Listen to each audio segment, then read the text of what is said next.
Namaste. I am Dr. Robert Henry Schwenk, aka Dr. Bob for You, sometimes known as the Maven of Meaning or the Harbinger of Happiness, coming to you from Studio for You in Norwalk, Ohio. And all information that you might like to have can be found at the end of this video, and comments are always welcome. Today's topic is the meaning of life, to be happy, and 4 ways to have an indestructible self-identity. Carl came to my office with a broken heart, empty of meaning and happiness. His lover had just walked out of his life. He said, "Dr. Bob, I feel like someone stuck a sharp knife in my guts and I have leaked out." It turned out that Carl had been done over as his former lover simply, out of the blue, began to ignore him. They were co-workers and saw each other every day. If she could not ignore him, she surely made remarks in front of other people that crushed Carl's emotional state. In other words, she did everything in her power to see that Carl had his happiness and meaning ripped away from him. Someone stole his self-identity. We usually think of identity theft as when someone else takes over your identity in order to steal using your name and vital statistics. This, of course, is maddening and frustrating and extremely afflicting. Recovery is profoundly involved usually. But I am suggesting a different view of identity theft, the heist of who you are. In childhood, we might see this as when caregivers, whether they be parents or older siblings, demean a small child, and the child never gets to discover how wonderful she or he really is as they grow up. Often this means an inferiority complex that hampers adulthood. In effect, this is theft of their self-identity. There are more potential thieves. There are folks who intentionally snub others because of their supposed social position.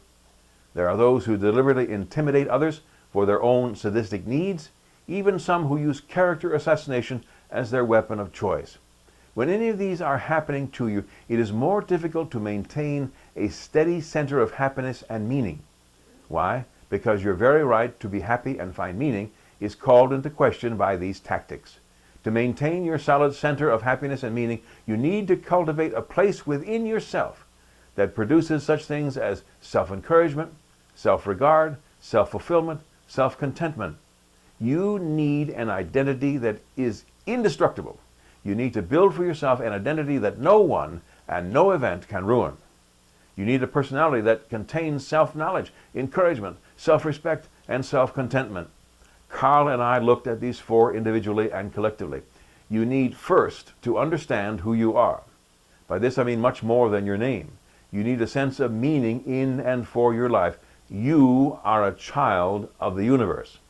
However else you may or may not think of God, you are a child, a direct descendant of the vastness, beauty, and power of the universe. You, yes, you, are needed by the universe so it can experience all it can.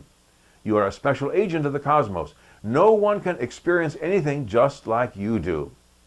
This was a singular revelation for Carl. He had never thought of himself with that much meaning in his life. I would say now, remembering the scene, that Carl's face changed in his moment of realization about his place in the creation. A great time to move on to the second item in self-identity, defense.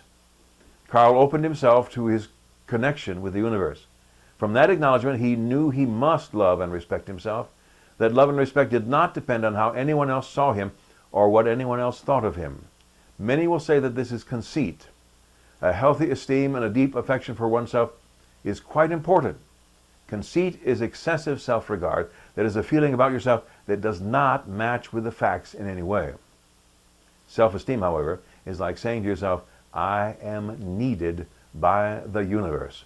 You construct this by prompting yourself often that you are a progeny of the cosmos, that you experience on behalf of the cosmos. Then, third, Carl needed to fulfill his own meaning and happiness. In other words, you need to do something in the tangible world to show to yourself and for yourself what you know is true about yourself, that you are a child of the universe. To do this, you need to project who you are into the world by being of help, encouragement, inspiration to others, notwithstanding what others may think. By this time, Carl had captured the idea. He knew who he was. He could have self-respect, and he needed to fulfill himself by being of aid to others.